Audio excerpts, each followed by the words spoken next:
According to the textbooks,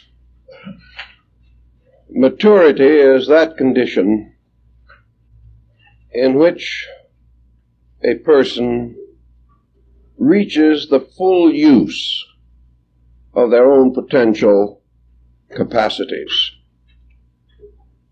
It means that we are grown up, and that the combination of internal resource and environmental experience have brought with them the sense of adulthood, the power of personal decision, and the incentives and inducements to live in harmony with principles and convictions appropriate to our kind or type of creature.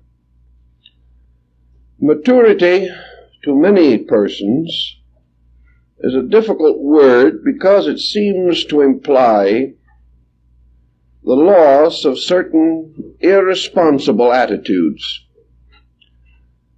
Most people seem to prefer a state of perpetual adolescence.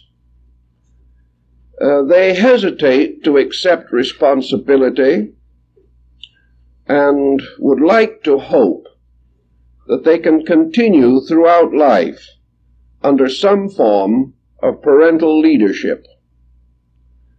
As a result of the failure of the individual to accept personal maturity, he becomes more and more dependent upon the conditions under which he lives.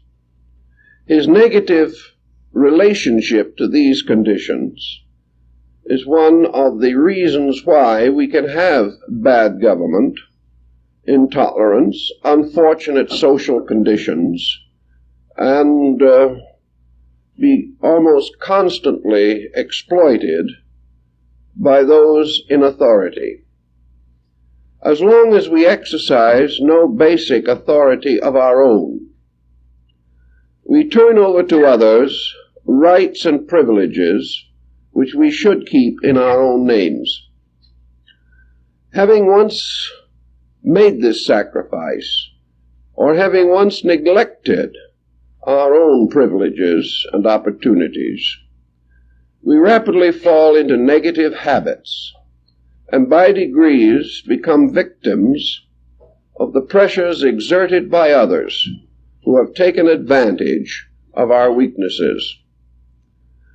As we go along through life, especially studying important systems of thought and philosophy and religion, we realize that it is perfectly possible for the individual to mature in conditions or situations that are not entirely fortunate.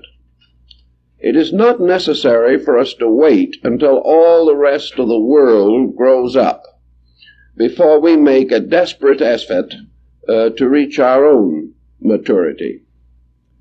We must go along from day to day resolved to grow. And for man, growth is the process of accepting personal responsibility for conduct. To have this responsibility challenges us. To become mature, we must use the instruments necessary for such maturity. Naturally, it would be easier if our society supported us. If the individual was trained from early childhood to value the development of his own character, we would undoubtedly have more individuals, more groups of mature people. As it is for the most part a lonely struggle of the person against the negative situations around him. He finds everywhere that he must deal with immature people. He must try to compete with them in the various activities of life. And as a result, it seems to him that if he becomes like them, he has a better chance of a social adjustment. In other words, if all the world is in its first or second childhood, perhaps it is best for him to be the same. Actually, this lack of thoughtfulness, this lack of growing up, burdens us with so many difficulties and pressures and pains and miseries that the situation often becomes unendurable. Many of those mentally and emotionally sick are merely persons who have refused to accept the challenge of growth. They want to remain merely children, with the advantages and peculiarities which seem to mark the lives of children. However, you cannot hope to build a good home, have a successful career, or preserve mental, emotional, or physical health without living according to your age potentials. Attitudes which are becoming and admirable in the 10-year-old or the 12-year-old will not sustain the adult in his life program. He must be his years, and he must find in this maturity a real, rich, and deep personal satisfaction. These mature years must seem to him to be good years, his very best period of life. And until maturity looks attractive, we are not going to have very much of it. One of the evidences that we have of maturity is emotional stability. We know that the young person passing through adolescence goes through a series of emotional crises. His life is not well organized from within himself. He lacks the experience and the maturing influence of years to direct his emotional tensions and pressures.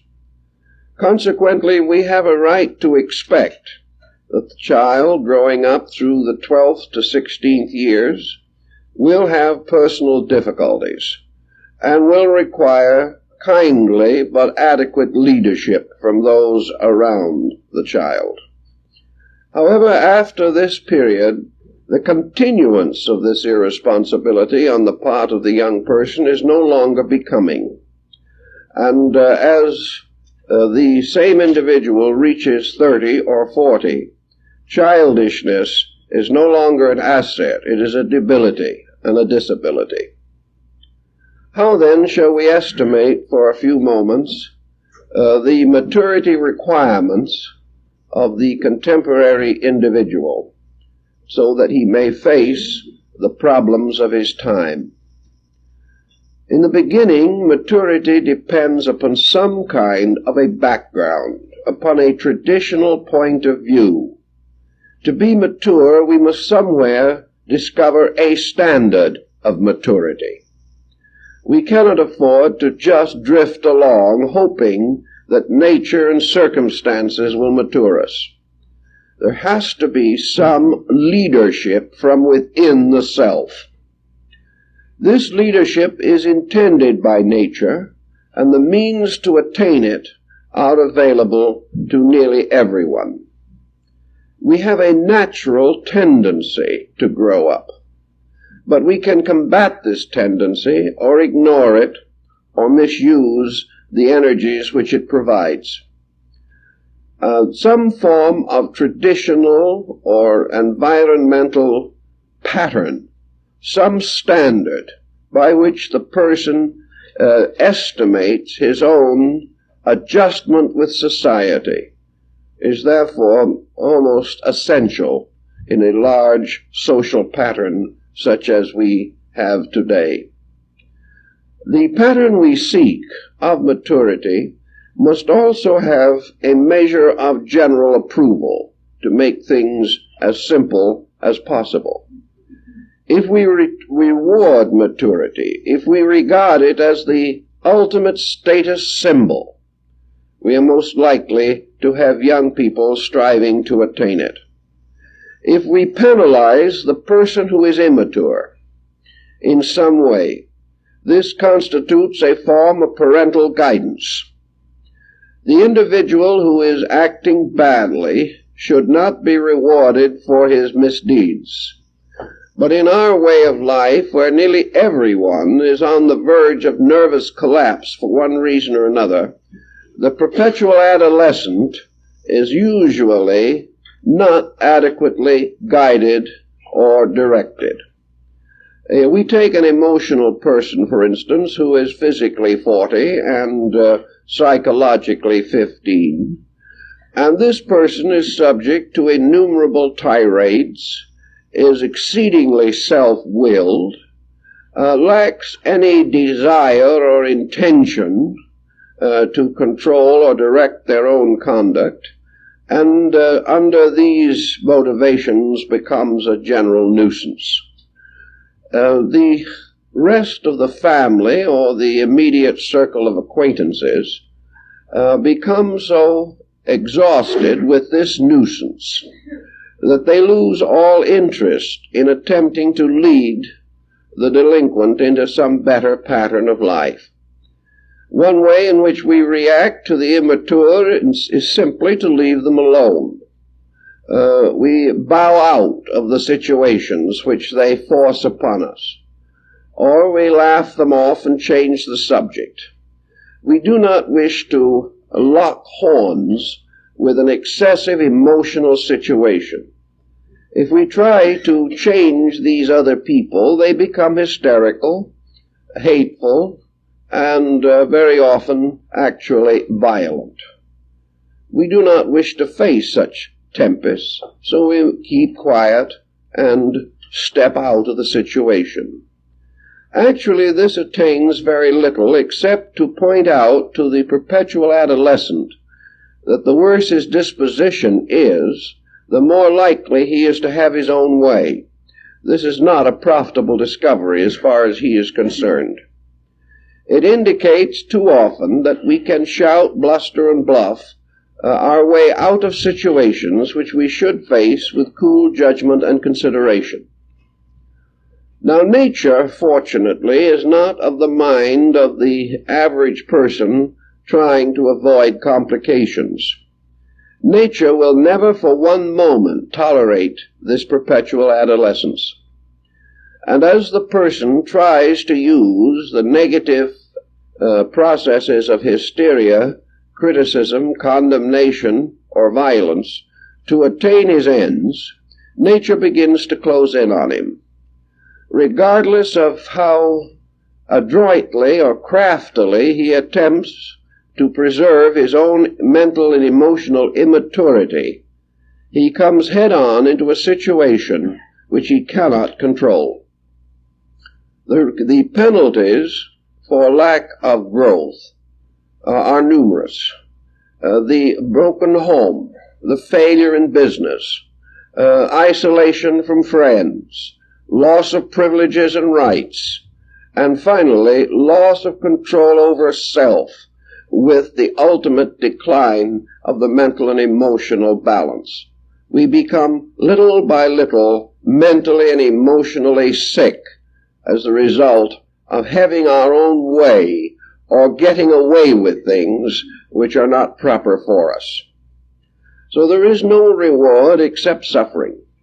And if there was more determination towards self-discipline along the way of life, there would be fewer mental, emotional breakdowns and the general physical hazards which affect us these days. Psychology realized long ago that the human being has a certain time swing cycle. The attitudes that are held in the first 15 years of life seemingly become submerged as we take on the various pressures of daily existence. Our attentions are turned in other directions. We are forced, at least outwardly, to make some adjustments with conditions. We have to learn to control our tongues or we will not have employment. We have to exercise a certain amount of grudging self-discipline in order to survive. This means that while energies are high, occupations are important, families require almost consistent attention, the individual seemingly matures. But unless this maturity is real, it does not hold. By the time he is 50 or 55 years old, he begins to swing back to his earlier childhood pattern. If this pattern is bad, or his adjustments with life have been poor all along the way, the reactions, the law of cause and effect operating, brings these effects into a dynamic pattern in his emotions and thoughts. Thus, after 50, the harvest comes. Not only the harvest of our business adjustments, the prosperities we hope will be earned by advancement in profession or business, but the harvest of our own inward moods, our own attitudes toward things. A long time ago, but not perhaps as long as we think, maybe 100 years ago, man was saved, if we want to call it that, from many of these consequences by the death rate. By the time the man of the 18th or 19th century reached 55, he had reached his life expectancy. It was not assumed that except in extraordinary cases he would live beyond 60. That was a long life 100 years ago. As a result of that, about the time when the first impact of his own mistakes began to be felt, he dropped out of the picture and was tucked away in some quiet churchyard. In the course of time, science has presented us with this marvelous benefit of extended years. So we now have perhaps 10 or 15 or even 20 additional years beyond the expectancies of the last century. These additional years are opportunities for these cycles to operate to their larger extremities. The person who died at 55 did not face so many of his own earlier causations. He may have passed on in the active performance of his trade. He might have died before his children reached majority. Under such conditions, he died in the harness. He had very little hope for retirement and less hope for Social Security. Today, however, the person has been given a longer lifespan, and the period from 50 to 70 are the years in which the blackbirds of temperament come home to roost and proceed to take their abode under the eaves of his psychology. Now we have many years in which to regret earlier conduct. We have many years in which we are patched up in various ways for perpetuation. In the process of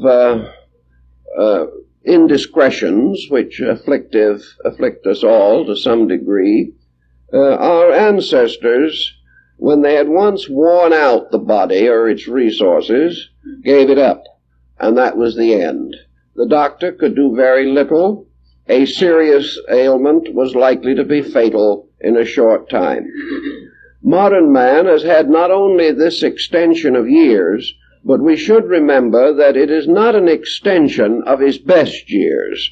It is a lengthening of the long twilight evening years, which science has bestowed upon him. To attain this additional years, he has been pretty soundly medicated in most cases. He has been nursed through ailments which 50 or 100 years ago would have been fatal. He has been patched up and held together by a variety of medications, processes, operations, and the like. As a result of the fact, therefore, that the body is pretty well over-medicated, has been laboring under a heavy stress and strain, has rebelled on a few occasions and been forced to continue its functions, more or less by artificial means, the individual reaching these older years is likely to also have less body support than he might perhaps like to have. There are exceptions, but in the majority of instances, the lengthening years carry with them some physical problems, some discouragements, and the individual is also alive long enough to see the ill consequences of the advice he has previously given to those around him.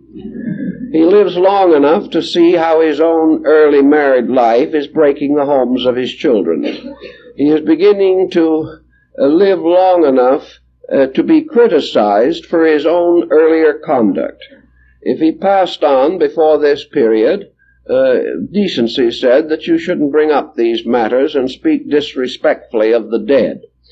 But it is now quite fashionable to criticize the half-dead while they are still wandering around.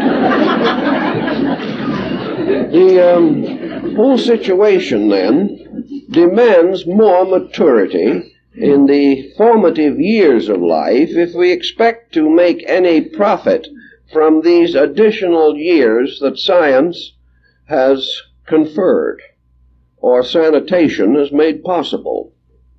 We must expect, then, to live with ourselves. We must expect to abide by the crystallizing influences of our habits. As we get a little older, the mental and emotional defenses which we have had become fatigued and drop away from us. And we begin to experience the emergence from within ourselves of the subjective patterns which have gradually built. Through the first 50 or 60 years of life, we have been rather headstrong, self-determined persons. We have done much as we pleased, whether it was right or not. In the longer twilight years, the mistakes we have made begin to become more obvious. They affect our health, they affect every part of our living. If we have had too small a life up to the time of retirement, we find ourselves cramped in our interests and unable to make good use of these older years. If we have lived too intensively and have had wrong values, we have exhausted so many resources that we have very little energy with which to enjoy even the years of peace that we might have. It becomes, therefore, increasingly important to those who have an expectancy for a longer lifespan to be prepared for this. And the only time to plan for those extra years between 60 and 75 that we are likely to have, the only time to plan for them is when we are starting out. We have to include them in the picture. It is as though a man bought an automobile. One man says, I'm going to turn it in at the end of a year. Another one hopes to keep it for 2 years, and a third may say, I'll try and keep it for 5 years. Some thrifty souls, possibly of Scottish extraction, will say, I will keep the car as long as it will run, and I will take good care of it in order that it may run as long as possible. Now, it is rather obvious that the maintaining of a car for maximum duration involves taking care of it from the beginning. You cannot drive it to death the first year and then expect it to keep going blissfully for the next 10. Or if you try to abuse it up to 3 or 4 years, then you have the large mechanical bill. The large mechanical bill is a little bit equivalent to those closing years of life in the 80s and 90s of the last century. For it was at that time that man came usually to the end of life. And perhaps the mechanic looking at the car today will say, the way it's been driven, you'd better get rid of it. It has no more potential. Any money you expend on it now will be wasted. It will never be a good car again because you have ruined it. To a measure, the same thing happens with the individual. If he gets suddenly body, mind, soul conscious when he's about 65, it's usually a little late. The damage has been done. The instrument has been abused until it can no longer be adequately repaired. Yes, it can be kept going, just as you can keep a car going. If a man wishes to have it completely overhauled and a new motor put in it, he can run it a little further, but about the time he gets the front end repaired, the rear end goes out again. So there is not too much profit in it. So when he looks at the bill for $1,000 or $2,000 for repairing a car that is worth $200, he begins to hesitate. But with his own body it is a little different. When the doctor's bills begin to come in, and he finds out that it's going to cost him several $1,000s a year to stay alive for the rest of this period, he begins to wonder whether or not the price is worth it, or whether he can afford to pay such a high expense to keep an old vehicle running. Today, then, if he wants to have a fairly economic period in his later years, to enjoy a maximum of health, to have as much pleasure and profit from age as can possibly be the case, he must begin to think from the beginning of life in terms of an extended span of years. Our modern economic, educational, and cultural pattern was largely designed with an expectancy of between 55 and 60 years. The individual expected to wear out. He expected to keep going for this period if he was lucky and war did not remove him in the interval. Today, we have to think about the 75-year life cycle. It is a different cycle from the 60-year cycle. It would be entirely another matter if these other years were added at the prime of life. If we could drift along in the charm of maximum efficiency through an additional 15 years, it would be something else. But tacked on where they are, the only way in which they can be anticipated properly is by long-range thinking. We have to readjust our entire pattern of life to a greater expectancy.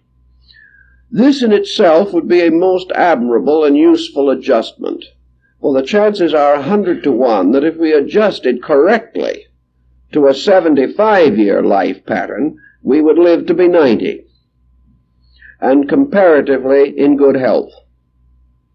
We would discover that the extension of years is not only a personal matter but a world problem.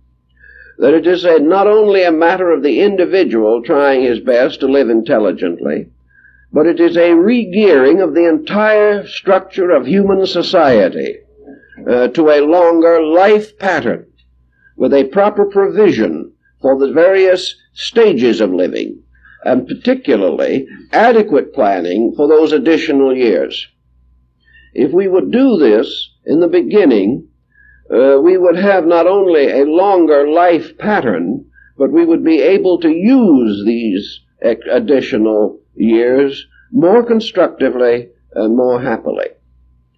All this then emphasizes the problem of maturity, for it is only the mature person who can make this kind of adjustment. First, he has to realize that it is necessary. He has to pause and remember that he is not expecting to drop dead at 60.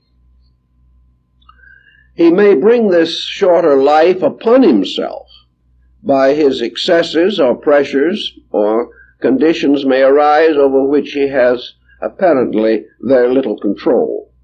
But he must plan and build for this additional period, a period which is long enough and important enough to merit a lot of attention. He must also change his entire sense of focus. He can no longer think of middle age as 35 or 40. He must begin to think of middle age as 50 or 55. He must plan his entire way of life to this longer span, which is becoming essentially more important, because we are continually eroding into the early part of life by the requirements of our educational theory. The average man went to work 100 years ago, he went to work at 14 or 15 years. Many were self-supporting and helping their families at 12 and 13. These records are available. Apprenticeship often began at 14. Today, this is not essentially true. Today, the individual can seldom get an education that is adequate to the competitive pressure of our day under 20 to 25 years of age. If he wants to really build for an executive career or wishes to make the maximum contribution in his profession, he may not graduate until he is nearly 30. This is quite a problem. For not only does he have the older and longer educational pattern, but he also may be faced with 2 years of military service.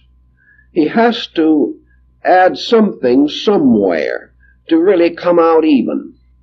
And the 8 or 10 years that have been added to his educational pattern can now be compensated for by the extension of his life expectancy, but only if plans are made. The human body is an equipment that has restrictions and limitations upon its function. It is not something that can be expected to run indefinitely. We have tried to evade this issue consistently. We have ignored as far as possible the inevitable death rate and have continued to go along hoping for the best until emergencies become so heavy that there is no longer anything we can do about them. Maturity begins perhaps for us in this generation with a thoughtful re-evaluation of living itself. Under the pressure of the adolescent way of life in which we live, persons are drifting along apparently the easy way. We may envy them the fact that they do as they please and not as they should. But after a time, we begin to recognize that their courses of action have too heavy a penalty upon them. They seemingly are getting away with it for a while. But for each person, there must be a day of reckoning, and that is what the mature individual hopes to meet more intelligently. How are we going to build for this type of basic maturity? I think the first thing to do is to realize that life is a process, a scientific process, that the individual has certain resources which can be classified. He has certain probabilities and expectancies which can be reasonably well known. Consequently, it is perfectly possible for a person to plan a life without waiting for the accidents and the emergencies to fashion some kind of an existence for him. And somewhere along the way, education should try to cope with this situation. Education should include what we could term life planning. It should not cause the individual merely to meet a condition which occurs. Life planning is not how can we get a happy marriage, or how can we get ahead in business, or how can we make the first million. Life planning is not dealing with incidents. It's dealing with a broad pattern, the flow of life itself through all of its phases. There has to be some grand pattern, some complete perspective by which the person can begin to gauge his own responsibilities and his own place in the situation.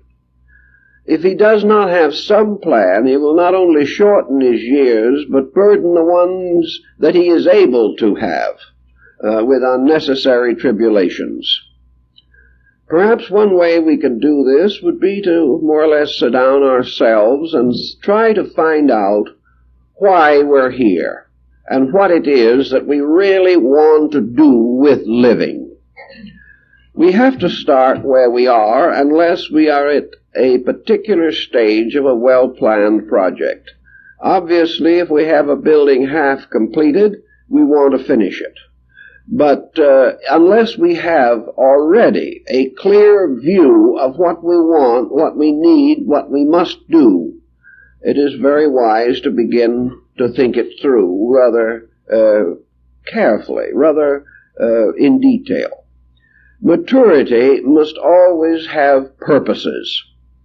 A life without some kind of purpose can never really be properly directed.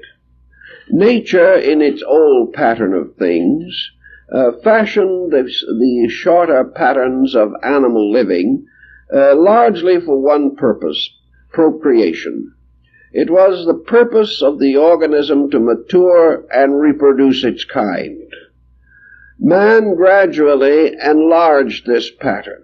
Many forms of life hardly survive the reproduction cycle.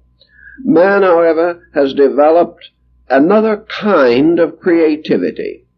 He not only reproduces his kind, but he makes conscious, creative contribution to existence. He has not only physical creativity, but mental and emotional. He not only propagates his kind, he writes great music. He creates marvelous art. He builds progress in various ways according to his consciousness. He continues to create on one level or another throughout all of his years.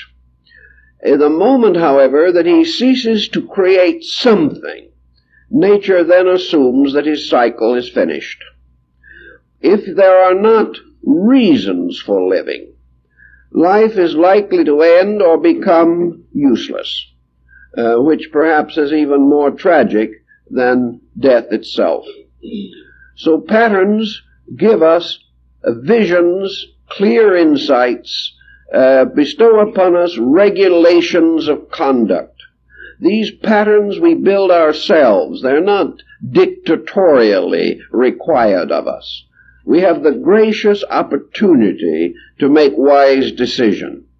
If, however, we ignore this opportunity long enough, then nature moves in and forces upon us decisions which may be very contrary to our desires.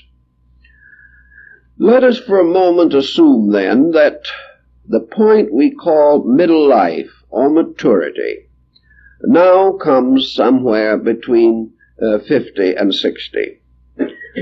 That in this period of life we have available to us the greatest amount of internal insight and the largest possible accumulation of external experience. By this time, we are not perfect, we are not all wise, we have not done everything well, but we do have a maximum probability that with intelligence and thoughtfulness and integration of effort, we can more or less summarize and directionalize our own lives. So that being the central point, this is the point to which we must build.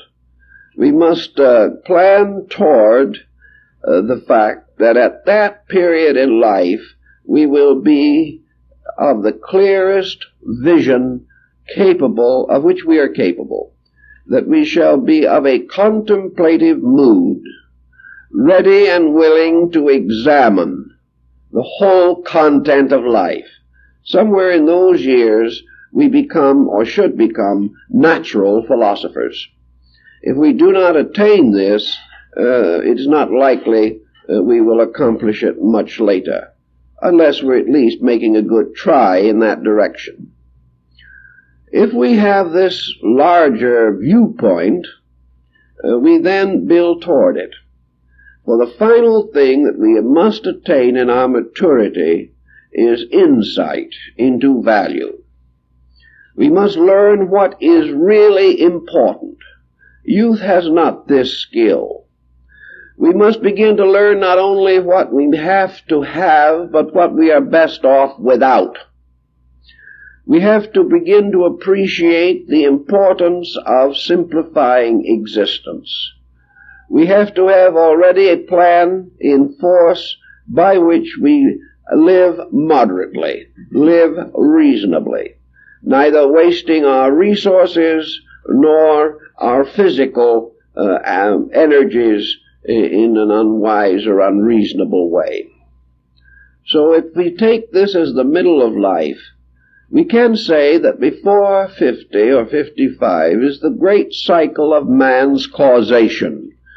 During the first half of life, he is setting in motion the patterns under which he must later live. He is setting in motion the causes which will ultimately react upon himself.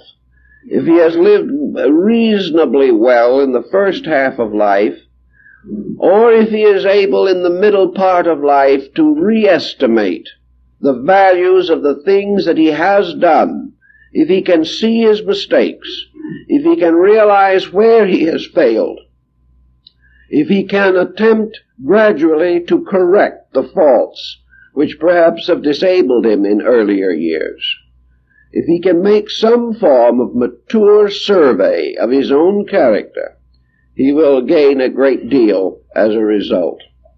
Nature provides one interesting way of working this out.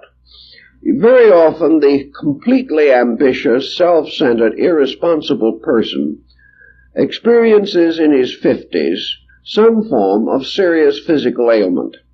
He may have a nervous breakdown. He may have a coronary. He may discover some part of his health badly undermined. If this ailment is very serious, it would probably have been terminal in the last century. Today his chances are probably at least 10 to 1 that he will recover. But during the period of this serious ailment, he does experience a kind of philosophic death. He knows, for example, perhaps for the first time, what it means to face an uncertainty concerning survival. He must face the probability or the possibility that his life is finishing. He may or may not be able to cope with this situation. I have talked with many persons who are faced with this kind of a condition. Most of them have been reasonably patient, reasonably able to face these changes, but rather unhappy about the whole thing. They feel, many of them, in those emergency weeks or months, the mistakes they have made, the time they have lost, the energy they have wasted. Many of them have also discovered the vanity of success. I've talked to these persons in the hospitals, and they will say very frankly that if they get out of this condition in one piece, they're going to change their ways of life. They're going to live more naturally. They're going to simplify living. They're going to modify ambition. They're going to let the individual who wants to have this precious career have it. It's no longer for them, and they do not want it. When they recover, sometimes they hold the attitude, but very often it is forgotten after a few months. But these moments of emergency, which very often arise at about that time in living, could be wonderful instructors and could give us a very clear view of the fact that we have been undermining health or destroying peace of mind by poor conduct for a long time. Having some basis upon which to figure, I think we can then begin to direct our efforts towards what we're going to do in these bonus years that have been given to us in the last century.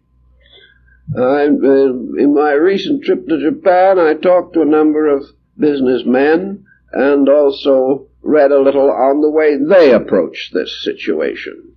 Some of it's very interesting. Nearly all of these men who have suddenly come under the indoctrination of Western pressures have only one thought in mind, and that's retirement.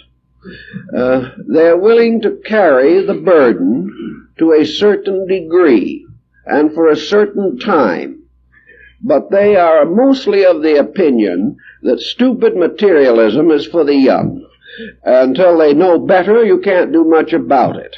But anyone in his right mind has only one thought in that mind, and that is dignified retirement. He wants no part of it. He has 10 or 15 years of high corporate office. He is the manager of this, or the vice president of that, or a member of the board of Mitsubishi, or something of this nature, and after 10 or 15 years of that, he has had it. He is not looking with desperate hope that he is going to be able to hang on to some kind of an intensive pattern as long as possible and finally drop in his tracks. This is not attractive to him. He hasn't been, shall we say, civilized long enough to want to fall apart in some kind of a responsibility that he's going to have to give up anyway, whether he wants to or not. It's merely a matter of timing. He has decided that he will retire before he drops dead and have a certain amount of pleasure in the interval. Tradition has helped him to set this pattern. Without 1,500 years of tradition behind him, he might not be able to make this rather mature decision. But it has been customary for centuries for the head of a family or businessman, professional man, government official, whatever it might be, to have a pattern for the advancing years of life. One man told me, he said, after all, the first 60 years are only preparation. What happens after that depends on what happened before that. We are not really here to be worn out by conditions. We are here to gradually gain a victory over conditions. And if we haven't had the victory by the time we're 60, we probably are not going to make it. If we go into that older period, demoralized, lacking any incentives, have nothing to do but sit around because we haven't a desk in front of us anymore, we will draw our pensions for a few years and then disappear. There's no reason for our existence. The wonderful maturity we have worked so hard to attain means nothing. It has achieved nothing because it has never been planned. It has never been made important. I think that while the Easterner likes the concept of retirement just about as much as we do, his intention while he is working is to have this retirement period the most important in his own life. He is very unhappy at the prospect of his old age being filled in by whatever he can think of at the moment. He doesn't want to retire and then go fishing. He does not want to retire and sit around and play canasta. He does not want to retire and join some old folks dance group as long as he can stay on his feet. He does not want these later activities to be something that just sort of happens. The only thing he can think of at the moment. There's really no reason for his existence, but he is going to try to be comfortable as long as possible. This seems to be the pattern. To the Oriental, this pattern simply does not hold. It is not worth living for. And as long as we are satisfied with this kind of a pattern, we will not only have very little real enjoyment after 60, but we haven't had much enjoyment before 60 getting ready for this wonderful, marvelous time of lighter taxes and more leisure. So the Oriental thinks in terms of making these closing years extremely beneficial in some way. And you ask this older person what he really wants to do. And I've read articles on this and talked to some people, and the point of view seems to be rather consistent.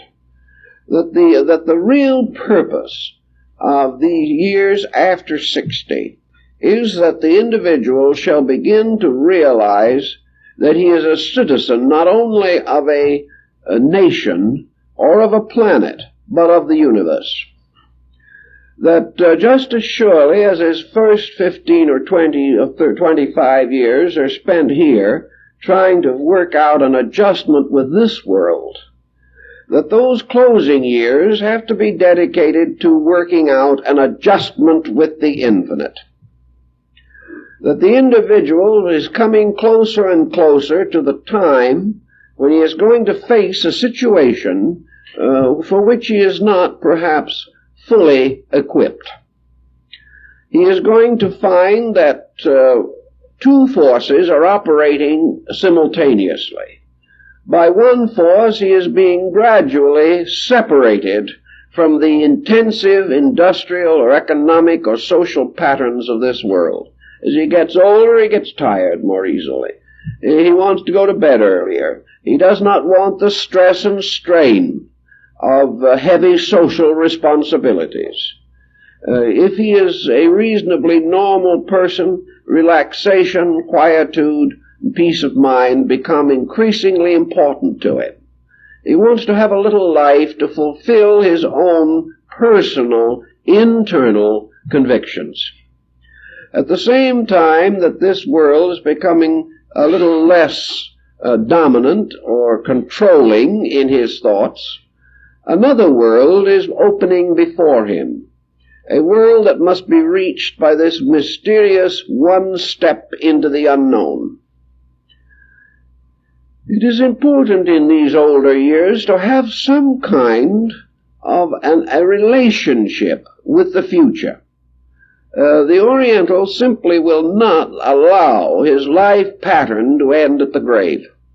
He will not think this way, because he is convinced that the individual who puts death at the end of the road is going to gradually become more and more over-influenced by this boundary which he has set up himself, and as a result will be afraid to live or afraid to do anything, or will lack the inspiration or motivation to do anything because of this finality he has set at the end of himself.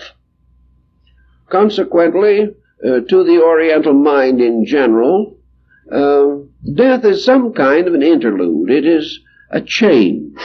It is a motion from one state to another, but it is not a termination. And the older years are spent in the realization, in the quiet, calm realization that man has to live two lives. He has to live one life in this world and one life in himself. The life he lives in this world will end. The life he lives with himself will probably just about begin when he makes this shift across. There's no particular value in him trying to make this shift as the richest man who ever died, because he's going to leave it all behind anyway. There's no particular reason why he should struggle all through these years for status, because what does it mean? If the world beyond requires the same status symbolism as the one we're in, it's not worth going to. So he has no particular concern over this. His whole idea is that some way he must develop a new career with a new sense of profit and loss. He must build new wealth. He must start new processes within himself. In other words, he must be a success all over again. Perhaps he got to be pretty substantially successful in business. He's had a career. He has gradually stepped aside and let other younger men take over. But this was only one career. Every individual must have another one. The career that begins when inner values take over within himself. A career in which he has some very wonderful privileges and opportunities. In this new career that he is planning, there is no competition. He is not fighting somebody else. He is not toadying to the boss. He is not under the tremendous restriction of business policy. He is not cutting throats every day in order to maintain his own existence. In this new career, he has almost perfect freedom. He is not much interested what other people think of it, because he is not under the obligation to compromise in order to maintain a social position. When he is 61 in Japan, he gets a little red hat and a red kimono and is said to be born again, and from then on he can do no wrong. From that time on, he lives his own life. He had entered another childhood. We speak of second childhood. But to these people, second childhood is simply a simplification process in which the individual has the right to live his own convictions. He has made his contribution to society, and now it is his turn to have his own life. So in these years, he is building a new career. He studies, he enjoys scholarship, he mingles with a small group of intellectual leaders. It was customary in years gone by for the majority of these older persons to take holy orders and become lay brothers or sisters of some religious movement. This did not mean that they went into monasteries or convents, but that they took on a kind of semi-religious life. They devoted more time to the study of the great scriptural writings. They were more continuous, perhaps, in their religious observances. They were not expected to participate so completely in terrestrial affairs. They were self-dedicated persons, resolved to improve themselves in art or music or poetry, to contemplate as elder statesmen, the famous General, the problems of the young, to give counsel, which was given consideration because these persons had voluntarily given up ulterior motives. These individuals, having detached themselves from the pressures of daily living, were assumed to be more honest, more real in their attitudes. They had tried desperately through the years not to develop prejudices, and if they had any, they disregarded them in older years. So the person planned a new life, a life which sometimes was incredibly extended as the result of this more contemplative way. Several historical personalities who retired at 60 and told their friends that they were going to take on more cultural pursuits, as they probably did not have an expectancy of more than 5 or 10 more years. These individuals lived to be 90, simply because they had a quiet inner life. They were not fighting and worrying and fussing. They were not trying to be young. They were trying to be mature. They were trying to really be themselves. And this is the use that has to be made of these additional years if they are to mean anything. They should give us the kind of internal maturity which enables us to face the limitations, physical limitations of age, and the inevitability of transition with a grace and depth and kindliness suitable to the occasion. All of these processes were good laws set in operation.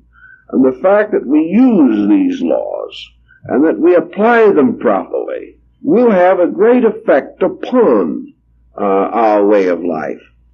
I've read a number of accounts of these persons. Many of the emperors of Japan retired or abdicated around 60 at the height of their careers and became monks.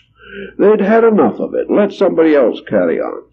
But then you read in some of these more detailed histories about these older men, and women also, who, having retired to a monastery or built a beautiful little garden where they lived with their friends and scholars, and you read the final chapters of these various stories, and time after time these persons who had retired and become poets, had become mystics, had gone into all of these deeper considerations.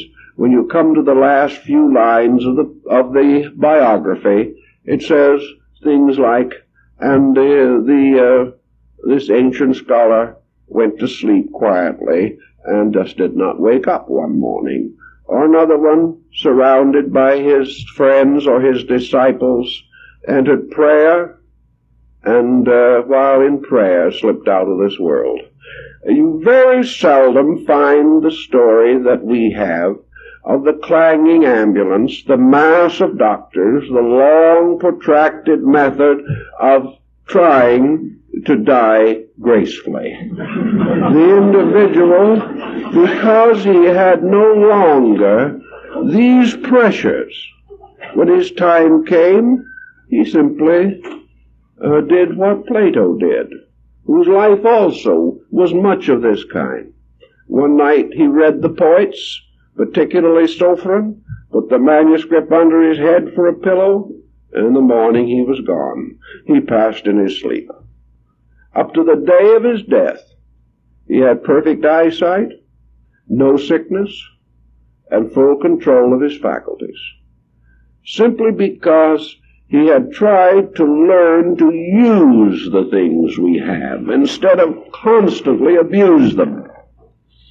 It would be quite impossible for decisions of this kind to be made on deathbeds. You cannot wait until the bitter end before you decide what you should have done.